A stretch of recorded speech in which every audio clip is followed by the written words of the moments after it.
I think you launched Glenwalk with Sanjay Dutt. Sanju and me have been friends over 2 decades. He launched one of my early 2009 Living Liquidz stores complete out of friendship. A lot of people who think before they do, I think I do before I think. So today there are a lot of blends coming from Scotland, but no one is creating it for India. So today Black Label or Red Label or whichever brand you say coming from Scotland, but they're created for global. They're not created for India. But you also mentioned that Glenwalk is a journey. And you started another brand with Ajay Devgn called Glen Journeys. So now I see a pattern here. So like there is a lot of thought that is going behind. I said India has about 25 countries by itself. So we have 25, 24, 25 states, but by itself, we're like 25 countries. Every state has a different policy. And I think Living Liquidz aims to have a revenue of over 1,500 crores in this year, 25-26. So the idea was that try before you buy. So we said, let's have a tasting room. Let's open a few bottles. Let consumers try and then decide whether they want to buy another product rather than they buying the same product again and again.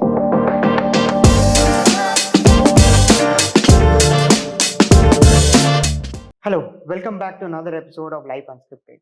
Today I have with me Mokksh Sani, a person who has revolutionized the liquid and the alcohol market in India. So without a further ado, let me start with this podcast. Welcome to the podcast, Mokksh. Welcome to Life Unscripted. Hi, thank you. Thank you so much for finding time and being here. I understand that running a business in multiple verticals and especially in the segment that you are in, which we are going to talk about a lot in this podcast, it's got to be a chaotic day. So to begin with, please tell me that I think your family went into this business back in the 1970s, towards the end of 1970s. What was the first store that your family bought up, and why this segment? Why alcohol and spirits? My father was a mechanical engineer, and I think right opposite his house there was a liquor store. Post his work, he used to spend a lot of time at the store, just standing at the store and probably observing how people flock and people shop and what kind of numbers they do. And I think that's what was his start. He eventually leased that store, and I think in a span of a year or two, he bought that store, and that was when this journey started. And when did you get into it? I personally got into it after my studies. I finished my graduation, and I didn't want to enter this business. I wanted to do something different. So I got into restaurants. I started the first restaurant in 2004. But my restaurant, which was called Monza, also had a small wine cellar. So the concept there was that you often people go to restaurants and they're lost when it comes to wines. You just read the labels on your menu, and you really don't know what to buy. I had a small wine cellar in the restaurant, and where we welcomed people, guests, that you can pick and choose your own bottle before you want us to serve it to you. I think that section, that was a small 50 square feet section that I'd created, more like a cellar. That kind of gave me an idea, because the appreciation we got from there in the last 2 years that we ran that restaurant was more than the food. The appreciation that people appreciated that, they're coming into a restaurant, they're handpicking their own wines. We serve them chilled. We had an instant chiller there. We serve them chilled. And that was the attraction that people had more often that they came to that restaurant. That's where the concept of Living Liquidz was born. And I said, if a restaurant seller can do this well, and if people were really happy with what we did, what if I convert the entire liquor store into a fancy store? So 2005, I guess, I launched my first wine boutique. And you basically premiumized everything, like, and then you went on to have more than 60 stores across India. Yeah, because that was a journey. I mean, that was a start. And I told my dad that, but I told my dad first that I want to open the first wine boutique. He was like, and he was always supportive. So he said, fine, go ahead, do it. Once I did that, then we thought that, if a wine boutique could do this well, why not a liquor store? because tomorrow we had a lot of customers asking for spirits over there. That Hmm. okay, I'm picking up wines for me or for my wife or whatever, and where can I buy spirits from? That's when we thought that there are so many customers every day asking for spirits. They're happy to shop wines, but they're also asking for spirits and beers and stuff. So we said then, why don't I convert one liquor store of mine into a proper dream store that I had, so called. And that's what I did in 2006, I guess. I opened my first full spectrum liquor store, which was a walk-in store, about 1,000, 1,500 odd square feet, which had sommeliers, which had women inside who were assisting the guests. And that's what was the birth of Living Liquidz. Living Liquidz. I mean, it's a very, very different name for 2005, 2006. Like people at that time did not pay too much of attention into what they are naming their company. Usually, अपने नाम पे रख लिए, family के नाम पे रख लिए and stuff like that. But Living Liquidz has a zing to it. Like that I don't know. It makes me feel like an experience rather than just a brand. How It did came you come up very with that? naturally to be because, as I said, initially I started selling only wines. And wine, if you see, is a living liquid by itself. If you don't treat wine well, you keep it under a wrong temperature.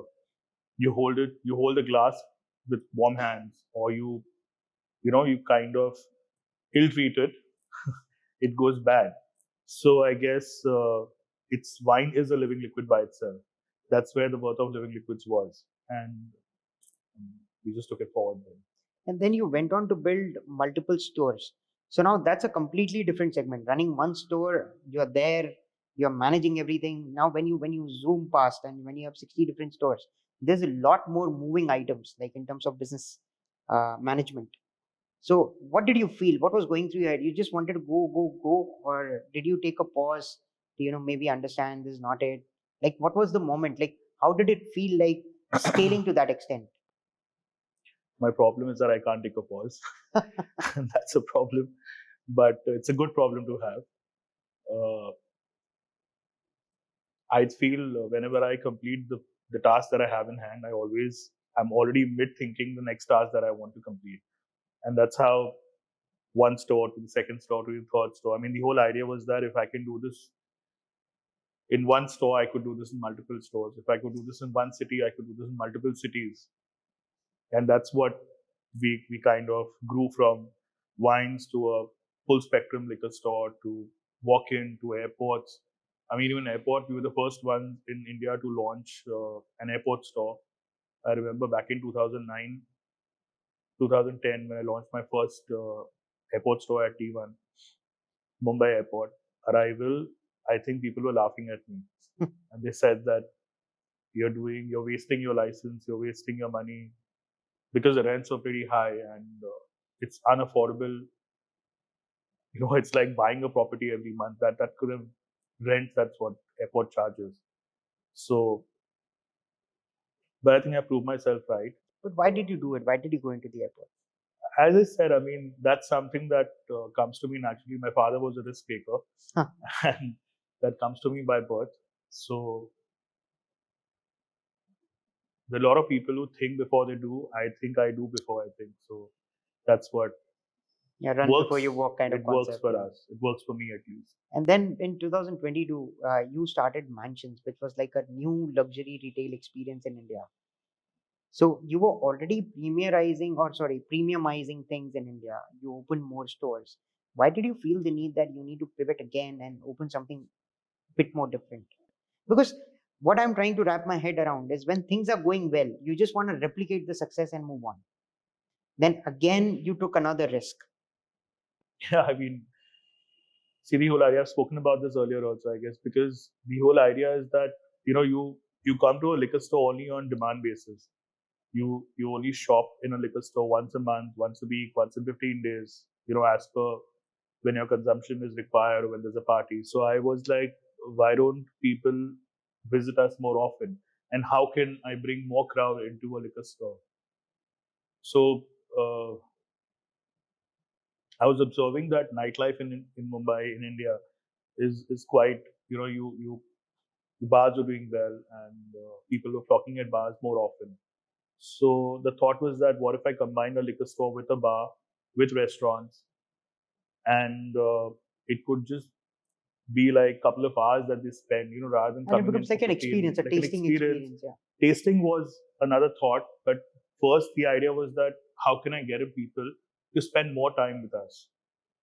So food is the only thing that can make you spend more time. Yeah. So that's why a restaurant came in. And after restaurant, obviously alcohol was in my blood. So I said restaurant and then alcohol. So that's how we started the first mansion in L'Oreal, which spans around 10,000 square feet and has about 2 restaurants, 2 bars.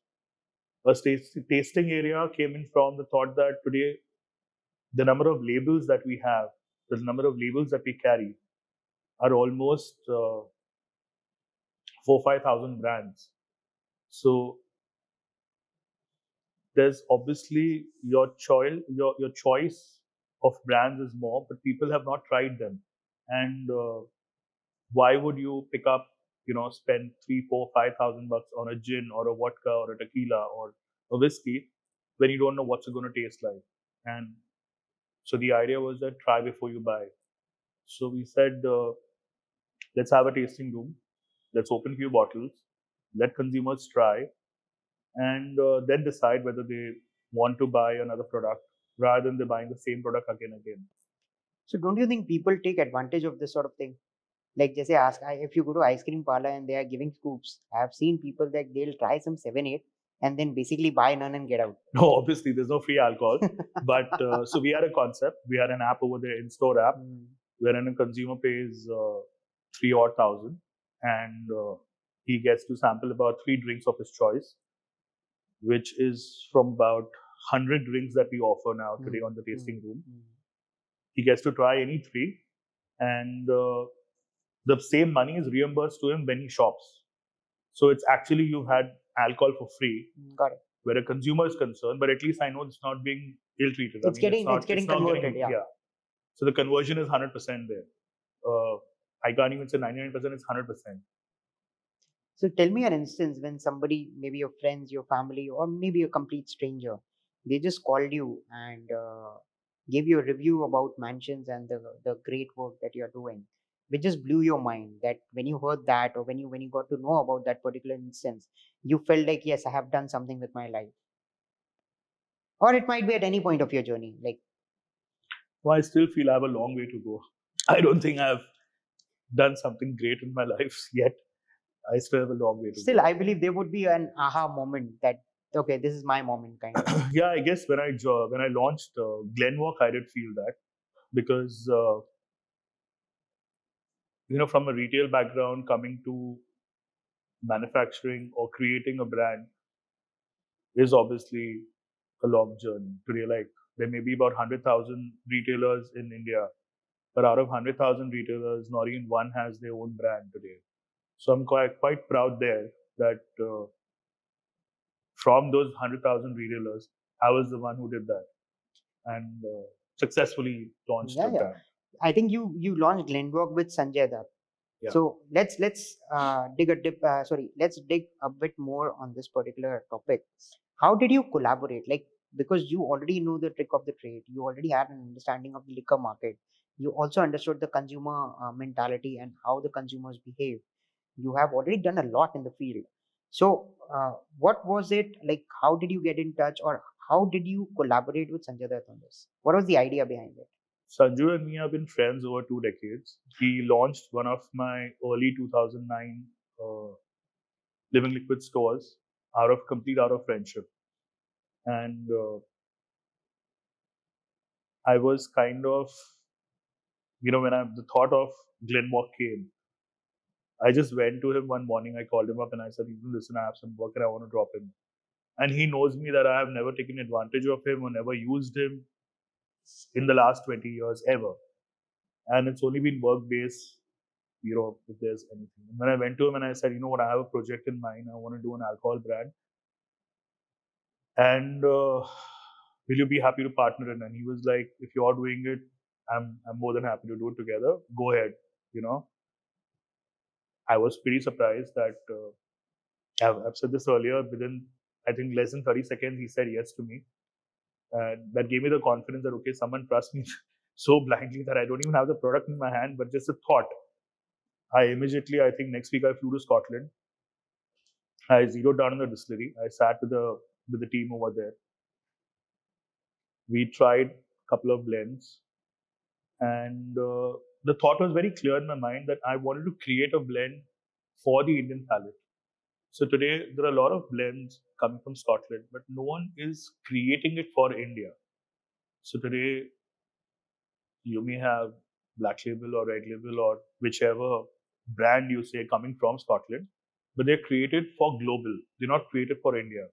So when I went there, I completely had one thing in mind that whatever I make, uh, I'm keeping in mind what kind of food we eat, what kind of uh, drinking habits that we have, the palate of India that is. So I knew that we also, Indians also look at whiskey from the color. The darker the whiskey is, people feel that it's better, it's stronger, it's more matured. So all those small little things uh, got me to make Glenwalk, and I knew I had to bring it at a sweet point, at a sweet price, because getting into this segment was not easy. So I think I nailed that right there. Got it. So now, when we talk about, as you mentioned, food, people prefer a certain kind of food, but you always see a trend that people try different cuisines, and so it's more of a dry basis. But when it comes to spirits and alcohols, people usually have a taste. Like for example, if somebody's taking tequila, he would just like to take tequila. If somebody's taking whiskey, and then most of them also have a specific brand in mind. So now that's a big barrier to break in. So getting the product right is one thing, getting understanding the market is another thing, and then having to sell that actually make the user or make the consumer buy that particular product, which is a new product on charter territory. How did you break that barrier? How did you have that first customer pick out that particular bottle? So as I said, I think I got a couple of things right before I launched.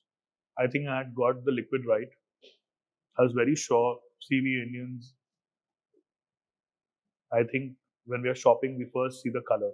So I got the color right. I got the blend right because I'm an Indian. I know I love spicy food. We love non-veg. We love our chicken tikkas. We love our desi food that we so call. So I knew something stronger, something which looks bolder. Having Sanjo behind the brand also helped a lot, and right price point. I actually got people to drink Scotch at the price of whiskey. So your IMFL, Indian made foreign liquor, and our Scotch is barely a difference of 10 to 15% more. So I think I didn't have to struggle at that piece. I think our name again was very it was Glenwalk. If you go, it's a very easy name. It's something that you relate to, and it's a journey that people kind of think of. Glen comes from Scotland, the name Yeah, yeah. Glen, and I think the walk of Sanju is known. So that was my Yeah. combination of the name. Was Glen was from Scotland, and walk was, I think Sanju Baba has a immense walk. People have noticed always, and I think the liquid spoke for itself. The price point spoke. I didn't really have to push It hard just on became a convincing the sweet customer. spot, like. Yes. So you mentioned a very I think I am stuck with that particular sentence. You said that you started Glenwalk and you had a story behind it, how you named it Glenwalk, but you also mentioned that Glenwalk is a journey, and you started another brand with Ajay Devgn called Glen Journeys. So now I see a pattern here. So like there is a lot of thought that is going behind. You just mentioned that, okay, I got this, I got that, I had the idea, and you just make it sound so easy.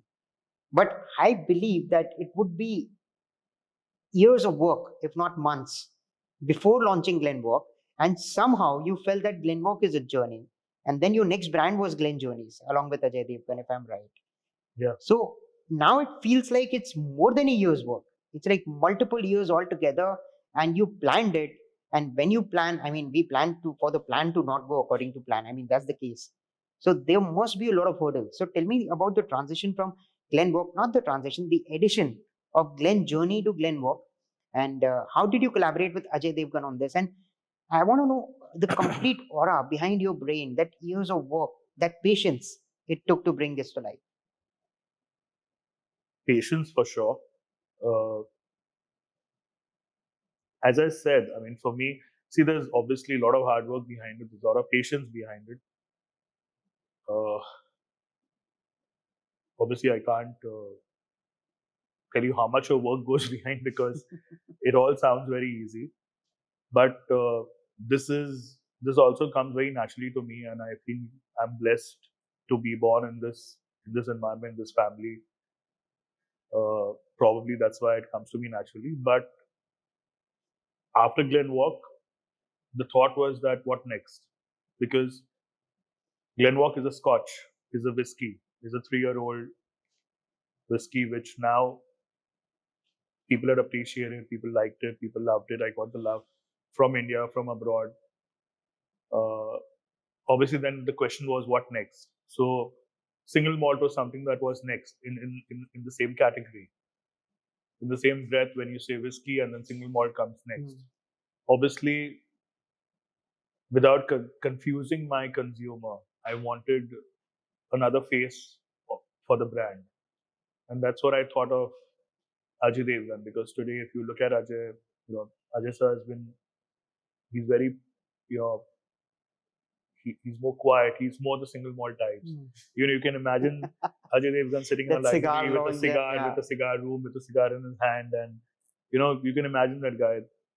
So for me, Ajay sir was a clear choice.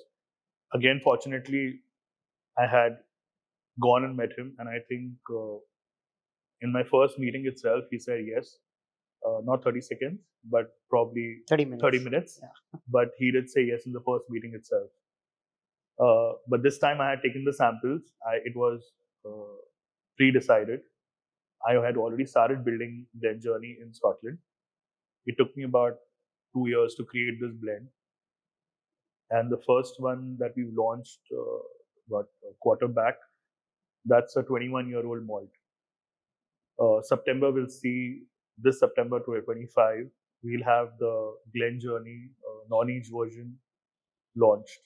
I think 2025, you also have other types of spirits coming in as well, right? Yeah, I have a couple of them coming. We have the vodka coming, we have tequila, rum, gin, I think. Any other collaborations that you're building now?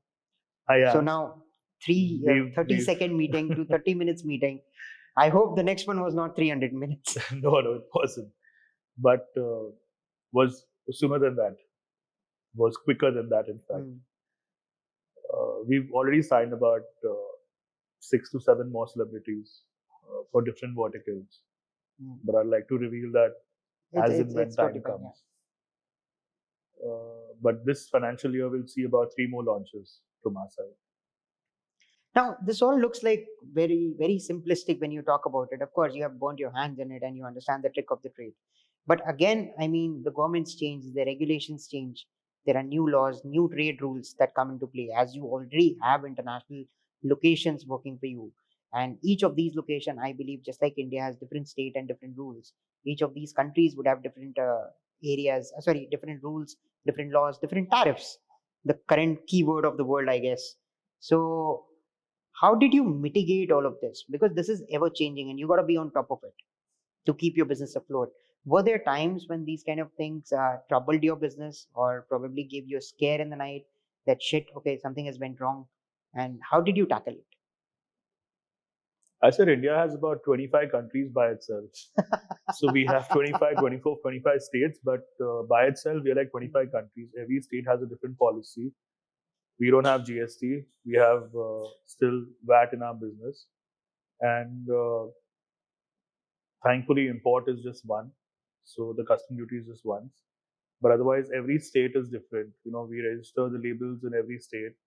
So yeah, that's a real hard task. I mean, today also after launching Glenwalk, we still have a couple of states where Glenwalk is not available.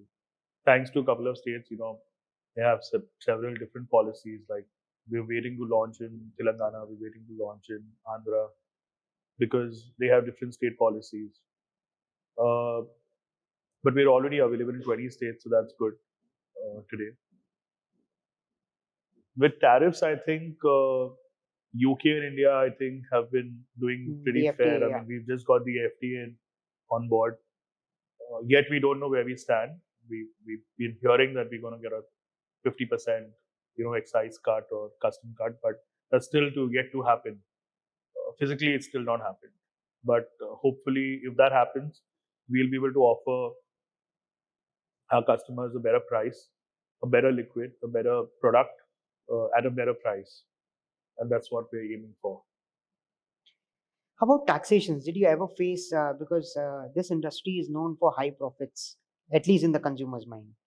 So did you ever face issues with different taxations? As you mentioned that VAT is still there, but GST is already there. So there might be some more changes in the future. So do you feel like this industry is supposed to get any kind of volatility? It is quite volatile one way or the other, but I think if uh, if you're doing a clean work, I don't think that it's too much of a trouble for you. As long as your paperwork is in place and as long as you're doing the right thing, it doesn't really matter. Now, talking about the vision, like you started with a store, then you made it premium, then you scaled the store, then you opened something which is an experience, not just a store. You open different brands. So just to wrap our heads around it, can you sum up all the brands that you currently run?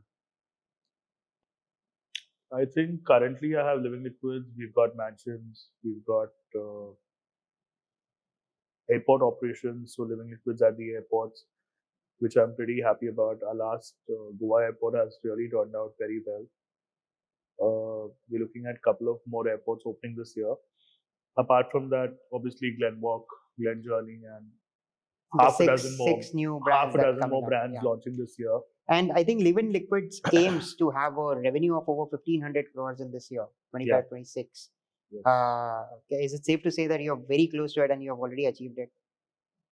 Close to Close to achieving that aim, that particular vision? we're halfway through. I think more than halfway through, but we will achieve. My end goal, obviously, if you ask me, my end goal would be to own a duty free. I mean, that's what is now my next vision. That after I complete my 100 Living Liquidz, I will want to own a duty free somewhere in the country or abroad. Okay. Whichever opportunity we get. And when we talk about vision, like I think your business in your journey has spanned over 20 years now. Yeah. I think back from 2024, 2004 to currently 2025. And before that, the family ran it for about 30 years, I would say. Yeah. That's a long journey. And we always talk about that visions are for the long term. So can you talk to us about how the vision was when it was started? Then how did you change it? And then how did you progress in it as you went through your journey? I think, as I said, we were coming. I mean, my father was a mechanical engineer. So when my dad started this business, he was more focused on making his Daily earnings. bread, and he wasn't. He probably just had a vision that he needs to make money enough for the family. And thankfully, when I took over, we already had that base. So I didn't have to really worry that I have to run my family or I have to take care of my family or I had to make sure that they get their food on the table. I only had to worry about one thing, or there was only one thing on my mind: that how do I scale this up? How do I make my family proud of what we are doing today? So I think that was a better piece that I had. I mean, so I had a more comfort than my brother or my father. That was the comfort that I got. Back in 2004, when you started, did you ever imagine that No, in I 20 never years? imagined. I only imagined one thing: that I want to make something that my family is proud of. I want to make something where I can walk in. Uh, when I also made alcohol, so I always like to experience things on myself first. If I'm comfortable with something that I'm doing, I presume that my consumer would also appreciate the same. That's how I start any business. So that's how my move towards any business or product or life takes me there. So that's been my very clear. That's been very clear in my head. Now, when we talk about all this revenue and all these brands, I think one man can do so little. So it's always teamwork. Like you collaborated with the right people, and I think you have built a fabulous team around the whole operations. What do you look for when finding somebody to lead a particular brand or to manage the operations or any basic task? There might be a trait that is associated with working with Living Liquids. What is that one trait? If I sum it up, hard work and working without having to look at the clock. So it's late working hours, and yeah, that's about it. I tell my team that whatever it is, and we work Monday through Saturday. Sundays, obviously, my retail operations are on, but even my office, even my CEO or my CFO, we all work Monday to Saturday, including myself. So that's something that is my first question to them, that guys, we are a 6-day working company. We're not 5-day working corporate. That's something that my first thing I look for. Great. You have shared a lot today. So, I mean, I understand that how the journey has been. And still, I would say that you have been modest and you mentioned that it was quite easy. I mean, the way you did it. But with that small smile that you portray whenever you talk about it, I can actually imagine the kind of hard work it took, because there are a lot of moving elements that can go wrong. The taste could be wrong, the packaging could be wrong. I mean, we see those videos jahan pe they put wax on top of whiskey bottles or something, and that goes wrong, and either it hypes in the price or if it goes down in the price. So a lot of moving elements, but you took it like a champ and you scaled it so much. So now, to tune it down, if I can have some quick fire questions to you, which you have to answer very quickly with like one word or maybe a Sure, sentence, I think it'd make it more fun for everybody who's listening to sure. us today. So, to begin with, is there any particular drink that you cannot just resist? Tequila.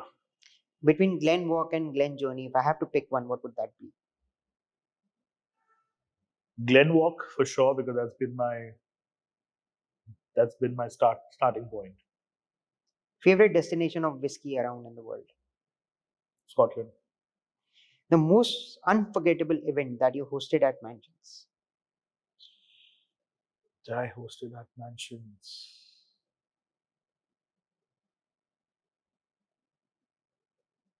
Malaika walking the ramp at my Bangalore Mansionz. One customer review that just blew your mind?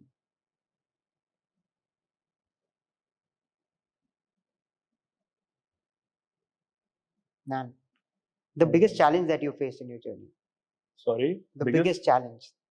That one thing which you still remember that was your biggest hurdle? getting more licenses. Okay, if you can, I mean, it's totally up to you. Your next launch. My next, Next launch. my You next said launch, six. So one would be my the next latest one. launch is you can say Glen Journey, obviously, which the non-age version launches in Hmm. September. Apart from that, this vodka, An underrated Indian spirit that the world should know about. Desi Daru. One word that defines your entrepreneurial spirit, that defines the way you portray yourself. If you have to sum your whole personality into a word, Mm, just keep moving forward. That's it. that's a nice one. Just keep going forward. I mean, that really vibes with me, and I think everybody who's listening to us today. Thank you so much, Mokksh. Thank you I so think much. it was a pleasure speaking to you. I totally get how modest you are and how simple you have made things for us to understand. I would just like to tell this that to simplify what he just said, I mean, it's a journey. You got to experience the journey. But if you keep moving on and putting those hours in or those hard work in and you keep at it, I mean, you're going to come out like it's easy. And I think one another thing that I just felt is that your passion for your craft is so deep that the work doesn't seem like work to you anymore. I enjoy It's my work just, for yeah, sure. it just feels easy for you when it might be a humongous task for another individual. So thank you so much for sharing all of this with us today. I had a lot of fun. I hope you did the same. Thank you. And Thank you for thank you so having me. much. Yeah.